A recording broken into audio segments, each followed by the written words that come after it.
Entonces Jesús decía a los judíos que habían creído en él: si ustedes permanecen en mi palabra, verdaderamente son mis discípulos, y conocerán la verdad, y la verdad los hará libre. Ellos le contestaron: somos descendientes de Abraham y nunca hemos sido esclavos de nadie. Como tú dices, ¿serán libres? ¿Cómo dices tú, serán libres? Jesús les respondió: en verdad les digo que todo el que comete pecado es esclavo del pecado. Y el esclavo no queda en la casa para siempre, si el Hijo sí permanece para siempre. Así que, si el Hijo los hace libres, ustedes serán realmente libres. Sé que ustedes son descendientes de Abraham y sin embargo me quieren matar porque mi palabra no tiene aceptación en ustedes. Yo hablo lo que he visto con mi padre. Ustedes entonces hacen también lo que oyeron de su padre. Ellos le contestaron: Abraham es nuestro padre. Jesús les dijo: si son hijos de Abraham, hagan las obras de Abraham. Pero ahora me quieren matar a mí, que les he dicho la verdad que oí de Dios. Esto no lo hizo Abraham. Ustedes hacen las obras de su padre. Ellos dijeron: nosotros no nacimos de fornicación, tenemos un padre, es decir, Dios. Jesús les dijo: si Dios fuera su padre, me amarían, porque yo salí de Dios y vine de él, pues no he venido por mi propia iniciativa, sino que él me envió. ¿Por qué no entienden lo que digo? Porque no pueden oír mi palabra. Ustedes son de su padre el diablo y quieren hacer los deseos de su padre. Él fue un asesino desde el principio y no se ha mantenido en la verdad porque no hay verdad en él. Cuando habla mentira, habla de su propia naturaleza porque es mentiroso y el padre de la mentira. Pero porque yo digo la verdad, no me creen. ¿Quién de ustedes me prueba que tengo pecado? Y si digo la verdad, y si digo verdad, ¿por qué ustedes no me creen? El que es de Dios escucha las palabras de Dios. Por eso ustedes no escuchan, porque no son de Dios. Los judíos le contestaron: ¿no decimos con razón que tú eres samaritano y que tienes un demonio? Jesús respondió: yo no tengo ningún demonio, sino que honro a mi Padre y ustedes me deshonran a mí. Pero yo no busco mi gloria. Hay uno que la busca y juzga. En verdad les digo que si alguien guarda mi palabra, no verá jamás la muerte. Los judíos le dijeron: ahora sí sabemos que tienes un demonio. Abraham murió y también los profetas. Y tú dices: si alguien guarda mi palabra, no probará jamás la muerte. ¿Eres tú acaso mayor que nuestro padre Abraham, que murió? Los profetas también murieron. ¿Quién crees que eres? Jesús respondió: si yo mismo me glorifico, mi gloria no es nada. Es mi Padre el que me glorifica, de quien ustedes dicen, Él es nuestro Dios. Ustedes no lo han conocido, pero yo lo conozco. Y no lo han conocido, pero yo lo conozco. Y si digo que no lo conozco, seré mentiroso como ustedes. Pero si lo conozco y guardo su palabra, Abraham, el padre de ustedes, se regocijó esperando ver mi día, y lo vio y se alegró. Por esto los judíos le dijeron: aún no tienes 50 años y has visto a Abraham. Jesús les dijo: en verdad les digo que antes que Abraham naciera, yo soy. Y este es Dios hablándonos a nosotros en esta tarde. Amados, una de las suposiciones más peligrosas que podemos hacer es pensar que estamos bien con Dios por el simple hecho de nuestro trasfondo. Algunos pueden decir: crecí en la iglesia. Otros pueden decir: mi familia es cristiana. Y otros: siempre he creído en Dios. La multitud también en Juan capítulo 8 pensaba lo mismo. Eran hijos de Abraham, descendientes de la promesa, estudiantes de la ley. Pero cuando Jesús expuso sus corazones, respondieron con hostilidad. ¿Por qué? Porque tocó sus ídolos, su identidad religiosa, su orgullo espiritual, su ilusión de que eran libres. Y Jesús sigue haciendo eso en el día de hoy. Él no vino a afirmar nuestro linaje, nuestra trascendencia. Él vino a revelar nuestra esclavitud y a librarnos de ella mediante la verdad. La verdadera libertad espiritual no se encuentra en la herencia religiosa ni en una simple profesión verbal, sino en permanecer en la palabra de Cristo, abrazando su verdad, obedeciendo su voz y gozándonos en la vida eterna. Juan 8, versos 31 al 58 nos revela 3 señales de aquellos que son verdaderamente libres. Vemos que son aquellos que permanecen en su palabra, aman la verdad y se gozan en su gloria. Veamos lo primero, que es permanecen en la palabra para experimentar la verdadera libertad, en los versos 30 al 36. Ellos habían creído en él. Así es como nos comienza el texto que nosotros hemos leído. Mientras decía estas cosas, muchos creyeron en él. Parece el tipo de momento que cualquier predicador anhelaría.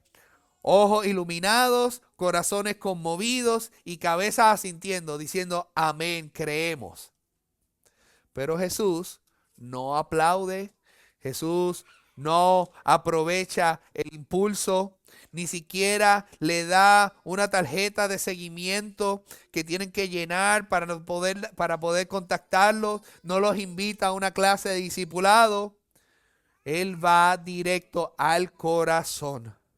Si ustedes permanecen en mi palabra, verdaderamente son mis discípulos.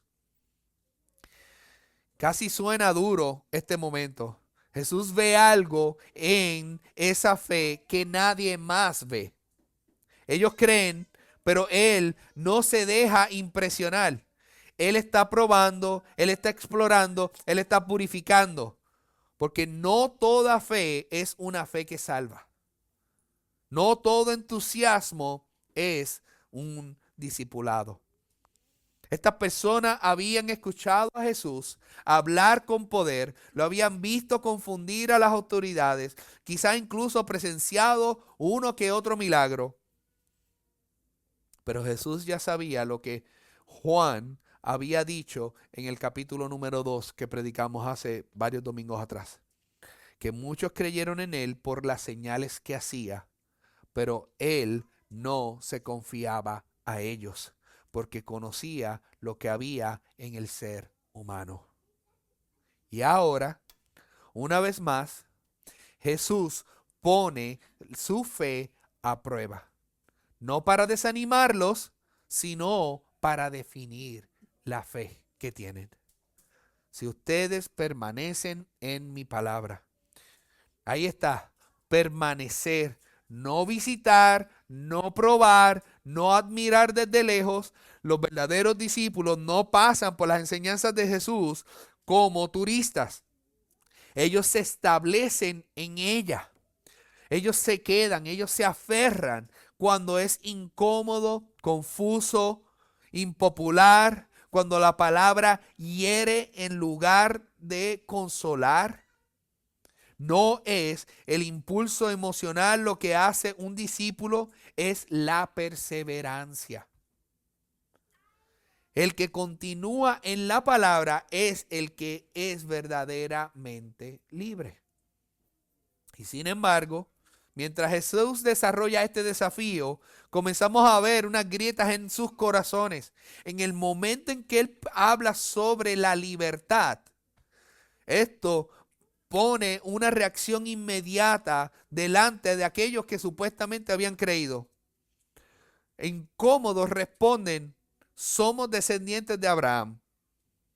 y nunca hemos sido esclavos de nadie. ¿Cómo tú dices que seremos libres?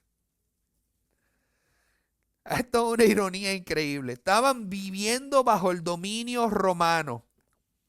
La historia de los judíos entera es una secuela de cautiverios, una detrás de la otra. Ellos estaban bajo el cautiverio de Egipto, Babilonia, Asiria, Grecia y ahora Roma. Pero ellos no están hablando de una esclavitud política, ellos están hablando de un privilegio espiritual. Por eso ellos mencionan su herencia. Somos hijos de Abraham, no somos esclavos. Pero Jesús sabe que sus cadenas son invisibles, pero son igualmente reales. En verdad les digo que todo el que comete pecado es esclavo del pecado. Y ahí está. La clase de verdad que rompe ilusiones como si fuera vidrio frágil.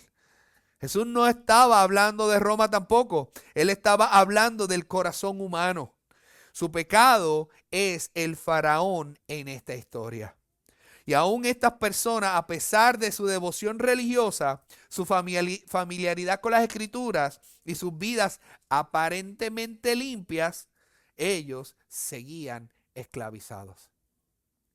El pecado no es solo algo que se hace de vez en cuando, es un poder bajo el cual ellos están viviendo. Es un amo al que sirven. Y lo aterrador de esto es que ni siquiera lo pueden ver. Su negación de la esclavitud prueba que todavía llevan cadenas. No es difícil de nosotros ver esto en el día de hoy, ¿verdad? No se le llama comúnmente a la esclavitud el pecado, pero se ve como una adicción disfrazada de libertad. La amargura se defiende como si fuese una fortaleza. El orgullo se confunde con autenticidad. La rebeldía contra la palabra de Dios está disfrazada con la autoexpresión. Las cadenas están ahí, pero ahora les llaman, esos son mis derechos, son mis decisiones, esa es mi personalidad. Y aún así, ante todas esas cadenas, las vidas pueden ser quebradas bajo ese peso y Dios los puede libertar. Jesús va aún más profundo. Él usa la imagen de una casa. El esclavo no permanece en la casa para siempre, el hijo sí permanece para siempre. Esto no se trata solo de una esclavitud temporal, se trata de pertenecer eternamente en un hogar. Los esclavos no viven en la casa del Padre para siempre, solo los hijos. Jesús está presionando sobre su identidad, la que ellos están diciendo. Ellos piensan que son hijos, por ser hijos y descendientes de Abraham, ellos en realidad son herencia y pertenecen al hogar, pero en realidad Cristo les está mostrando, ustedes están actuando como esclavos. Y a menos de que alguien intervenga, ustedes van a ser expulsados. Eso es lo que les está diciendo Jesús. Y ahí viene, ante todo eso, el estrendo, una respuesta de gracia a sus vidas. Así que si el Hijo los hace libres, ustedes serán realmente libres. El Hijo verdadero tiene la autoridad para liberar. No solo proclama libertad como Moisés, sino que Él mismo la provee. No solo señala el camino de salida, Él es el camino a la vida. El Hijo entra en la casa para traer a los esclavos al hogar, pero no para un alivio temporal, sino para una adopción permanente. Su palabra no solo informa, sino que transforma. No solo rompe las cadenas de la culpa, sino que destruye el pecado, el poder del pecado mismo en esas vidas. Y esa libertad No es una autonomía la que nos está otorgando. No es un permiso para hacer lo que nosotros querramos. Es solo otra forma de esclavitud si nosotros vemos eso de esa manera. Esta es una libertad de finalmente ser lo que Dios te creó para ser. Un adorador, un hijo o hija, un siervo del rey lleno de gozo. Esta libertad reorienta nuestra voluntad, reviva nuestros corazones y restaura la imagen de Dios en cada uno de aquellos que vienen a Cristo. ¿Eso no es alentador? Pero comienza en un solo lugar y es permaneciendo en su palabra. Si Cristo nos libera, nosotros debemos de permanecer en su palabra. No estamos coqueteando con la palabra, no estamos citándola solo los domingos, no estamos ajustándola para que encaje a nuestras preferencias, sino la estamos recibiendo, estamos amándola, estamos habitando en ella, porque en la palabra nosotros encontramos al Cristo que libera a los cautivos. Jesús acaba de pintar un retrato muy impresionante de la libertad del Evangelio. Una libertad real, duradera, que libera el alma y que viene a permanecer en su palabra. No solo es escucharla, no solo es estar de acuerdo con ella, sino permanecer en ella, rindiéndose cada día a su verdad, a su poder y a su belleza, apreciándola continuamente. Pero tristemente, no todos abrazan este tipo de libertad. De hecho, algunos reaccionan con más dureza cuando la verdad se acerca a ellos. Cuanto más profundo presiona Jesús, más expuesto queda el corazón. Y lo que hacemos con la palabra, ya sea abrazarla o rechazarla, va a revelar quién es realmente nuestro Padre y a qué reino realmente nosotros pertenecemos.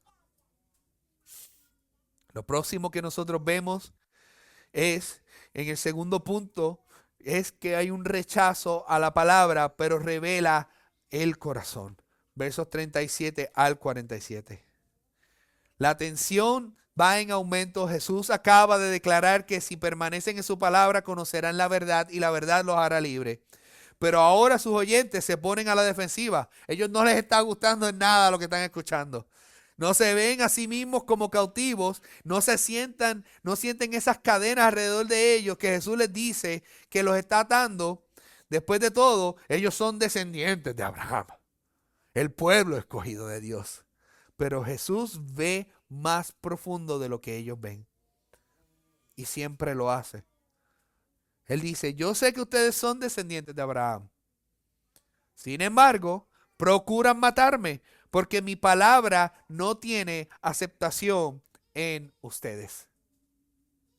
Esto no es una clase de teología en la que Jesús les está dando. Es una cirugía divina al corazón que les está mostrando su condición. Jesús está removiendo capa tras capa de confianza religiosa y de identidad cultural.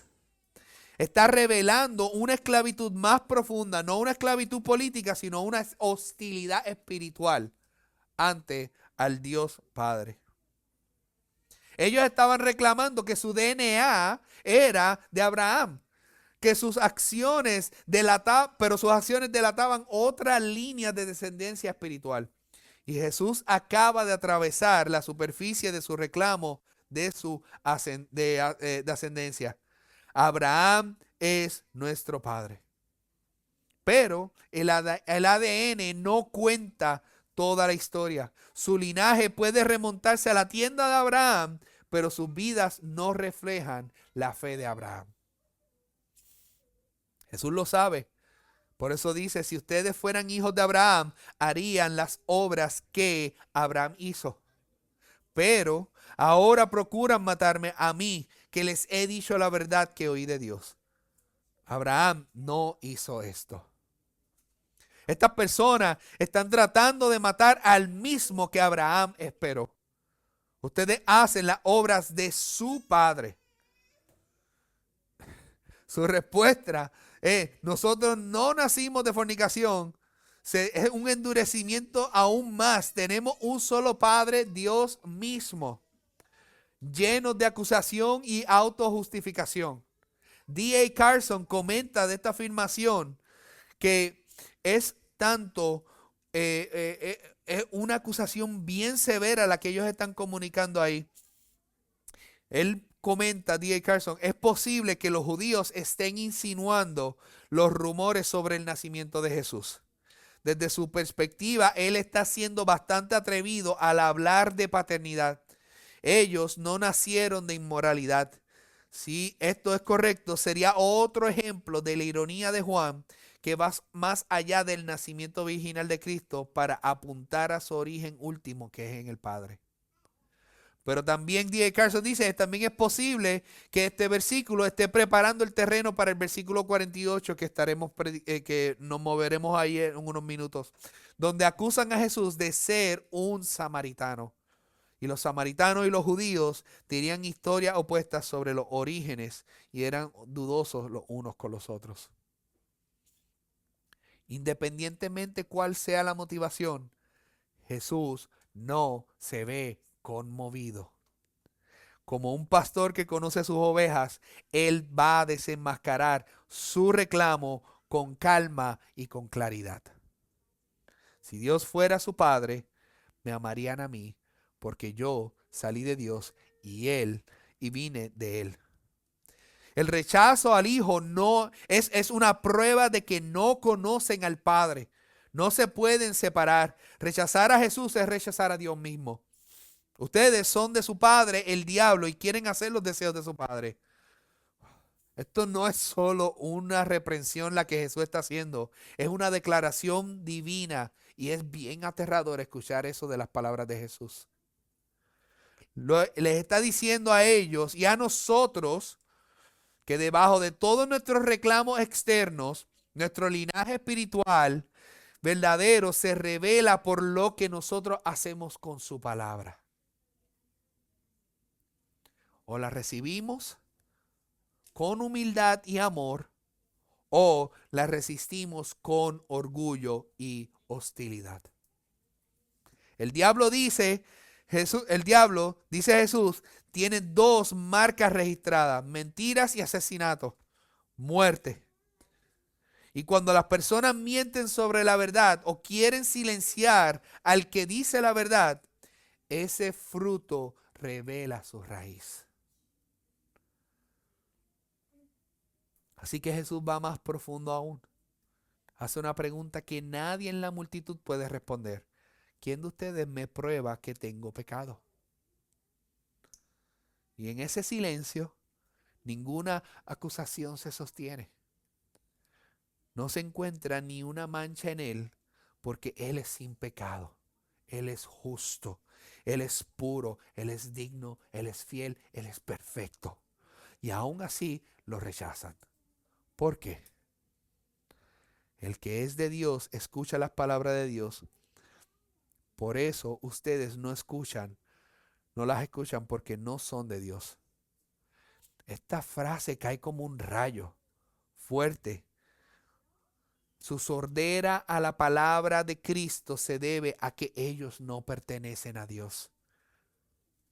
Y el pertenecer en la economía del Evangelio viene solo por gracia, a través del arrepentimiento y la fe en el Hijo de Dios. Amado, deja que este momento del drama esté examinando tu corazón en estos momentos.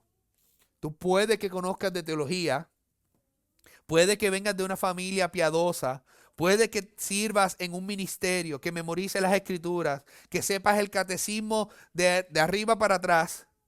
Pero, ¿qué haces cuando Jesús habla a través de un momento donde la prédica, el discipulado, o la consejería te trae corrección? ¿Cómo respondes? ¿Lo resistes? ¿Recibes su palabra cuando aún te confronta? ¿Aún cuando hiere tu orgullo? ¿Cuando sacude tu comodidad?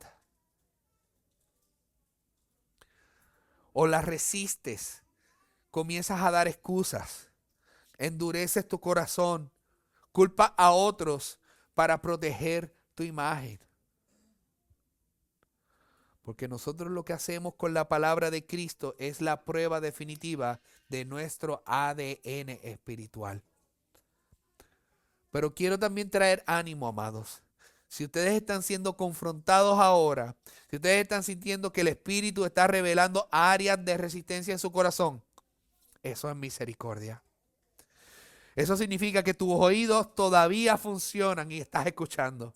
Significa que el pastor todavía está llamando, que el Padre todavía te está atrayendo a Él.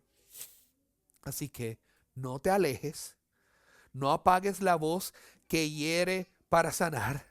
No ignores la verdad que ofende para traer libertad. No dejes que el orgullo sea el eco de la voz de otro padre.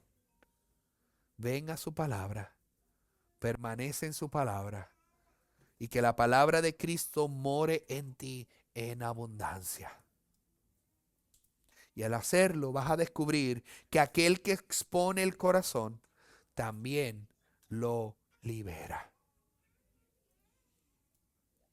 Lo próximo que nosotros vemos en los versos 48 al 58 es que se recibe la palabra y eso produce una alegría en la vida eterna.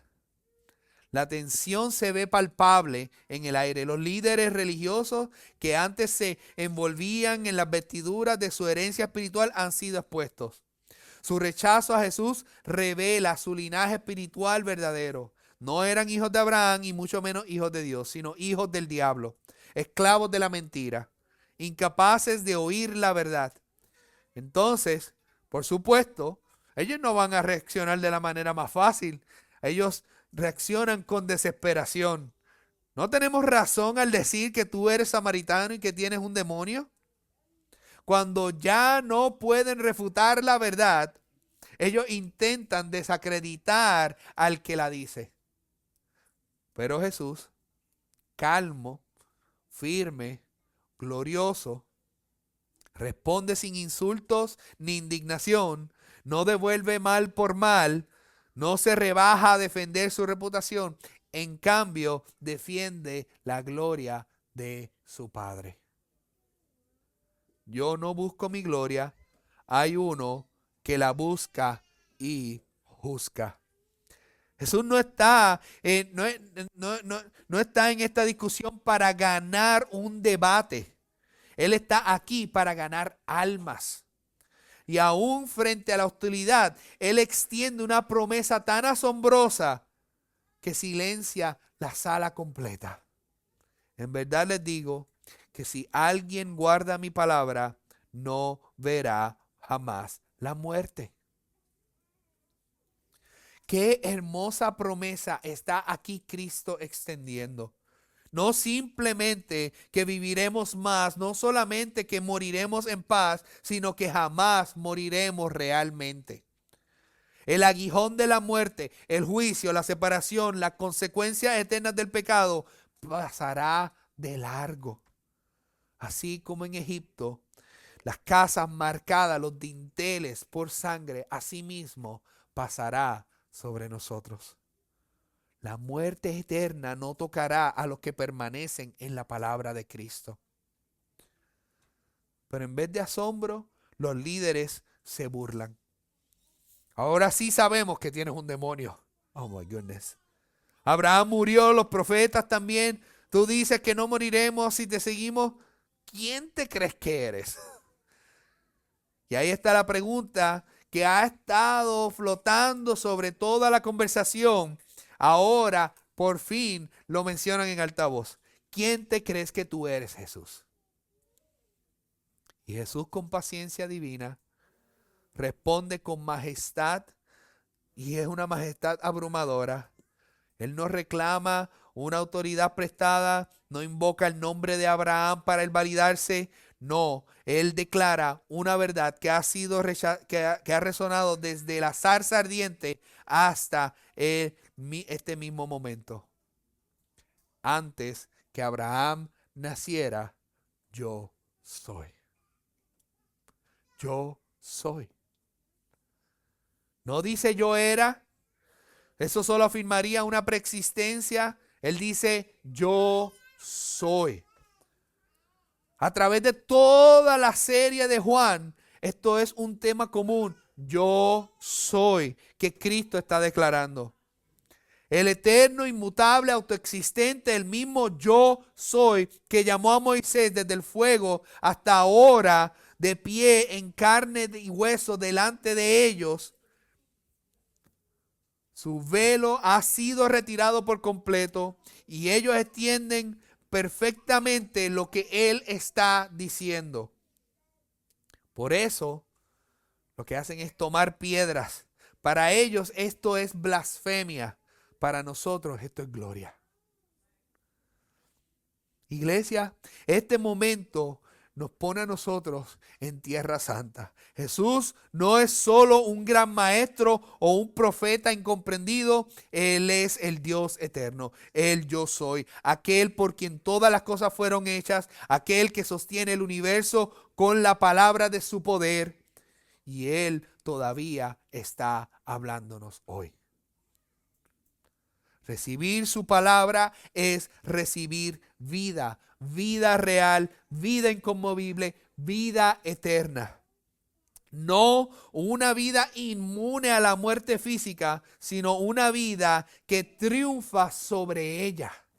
Una vida anclada en la resurrección y la gloria del Hijo. Así que yo te pregunto, ¿estás guardando su palabra? ¿Estás descansando en su verdad?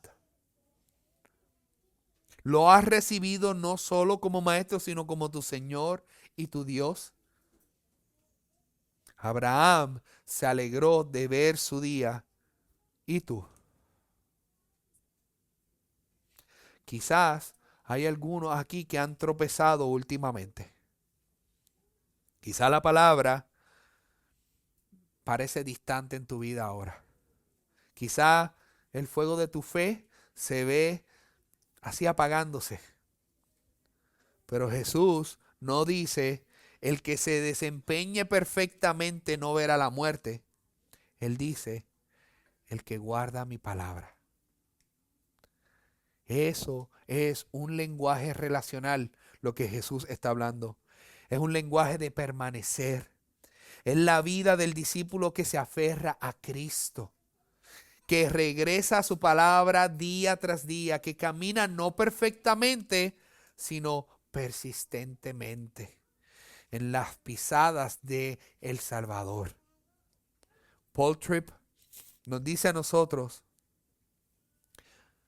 cuando a diario admito cuán necesitado estoy, medito en la gracia del Señor Jesús y me alimento de la sabiduría restauradora de su palabra, me siento impulsado a compartir con otros la gracia que a diario recibo de manos de mi Salvador.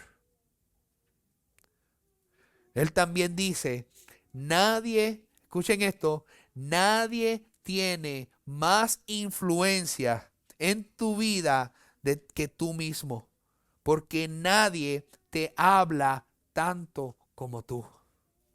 Las palabras que permanecen en ti son aquellas que aprendes a desear mediante los hábitos que forman tus días y semanas.